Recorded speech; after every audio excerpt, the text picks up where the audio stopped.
এভাবেই আপন বড় ভাইয়ের কবরে ঝাড়ু দিয়ে পিটিয়ে নিজের ক্ষোভ প্রকাশ করছেন ছোট ভাই। প্রায় ২০ বছর আগে বড় ভাই শাহেদ আলীর কাছ থেকে ১৫,০০০ টাকার বিনিময়ে ৩% কৃষি জমি ক্রয় করেন ছোট ভাই আইয়ুব আলী মিয়া। আপন ভাইয়েরা জমি কেনাবেচা করায় কোনো ধরনের কাগজপত্র ছাড়াই দীর্ঘদিন যাবৎ সেই জমি ভোগ করে দখল করে আসছিল ছোট ভাই আইয়ুব আলী। কিন্তু ২ বছর আগে বড় ভাই শাহেদ আলী মারা গেলে জমির বিষয়টি নিয়ে ভাইয়ের সন্তানদের সাথে দ্বন্দ্বের সৃষ্টি হয়। আর সেই জের ধরে নিজের ভাইয়ের কবরে ঝাড়ু দিয়ে পিটিয়েছেন বলে অভিযোগ জানিয়েছে মৃতের স্বজনরা। কাকা আইয়ুব আলী খান আর আমার বাবা শাহেদ আলী খান, দুই ভাইয়ের ভিতরে নাকি জমি জমা নিয়ে একটু বিরোধ ছিল। তো আমার বাবা মারা গেছে ২ বছর পরে আমার কাকাই বলতে আছে যে ১৫,০০০ টাকা আব্বু নাকি ৩% জমির বিনিময়ে তার কাছ থেকে নিয়ে আসছে। তারপর আমাদের কাছে বলার পরে আমরা বলছি যে তাহলে ডকুমেন্টস আছে, সে বলছে কোনো ডকুমেন্টস নাই। অনেক গালাগালি করে আমাদের উপরে, অনেক হামলা করে, মারধর করতে আসে। তখন আমাদের মারতে পারে না, আমরা দৌড়ে ঘরে যাই। তখন আইয়ুব আলী কাকা আমার বাবা শাহেদ আলী খান তার কবরে আসিয়া 2টা ঝাড়ু দিয়ে তারে পিটাইছে। দাবি করতে আছে যে তোমাদের কাছে আমি জায়গা পাই ৩%।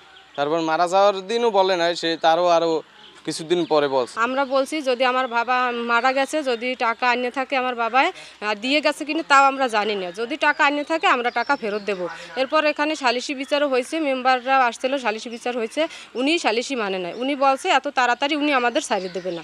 এদিকে এই ঘটনার ধর্মীয় অনুভূতিতে আঘাত দেওয়ার অভিযোগ তুলে দেবর আইয়ুব আলীর বিরুদ্ধে আদালতে মামলা দায়ের করেছেন মৃত শাহেদ আলীর স্ত্রী। আমার স্বামীর হাজব্যান্ডের গালাগালি বিরুদ্ধে চলতে আছে। আমরা স্বীকার পাইছি যে টাকা আনছে, টাকা আমরা রিটার্ন দেবো, কিন্তু কিভাবে আনছে, কি কই আনছে সেটা আমি জানি না। গালাগালি অনেক কিছু করছে, আমাকেও অনেক খারাপ কথা গালাগালি করছে, তারপরে আমাকেও মারতে। কোনো কাগজপত্র না থাকায় আইয়ুব আলীর জমি ক্রয় করেননি বলে দাবি করেন মৃত শাহেদ আলীর সন্তানরা। আর এজন্যই রেগে এমন কাজ করেছেন আইয়ুব আলী। তবে ভাইয়ের কবরের উপর ঝাড়ু পেটায় বিষয়টি ভুল হয়েছে স্বীকার করে ক্ষমা প্রার্থনা করেছেন তিনি।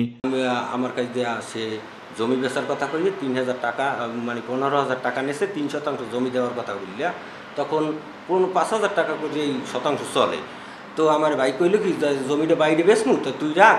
তাই এরপর আমি রাখলাম। ভাই মারা যাক গেছে, আমার এই ভাই মেয়েরা তারা বড় হয়েছে, এখন আমার জমিও দেবে না, টাকাও দেবে না, উল্টো বিলে আমার আরও পিসের দেবী দেবে। আমি রাগটা কন্ট্রোল করতে পারি না।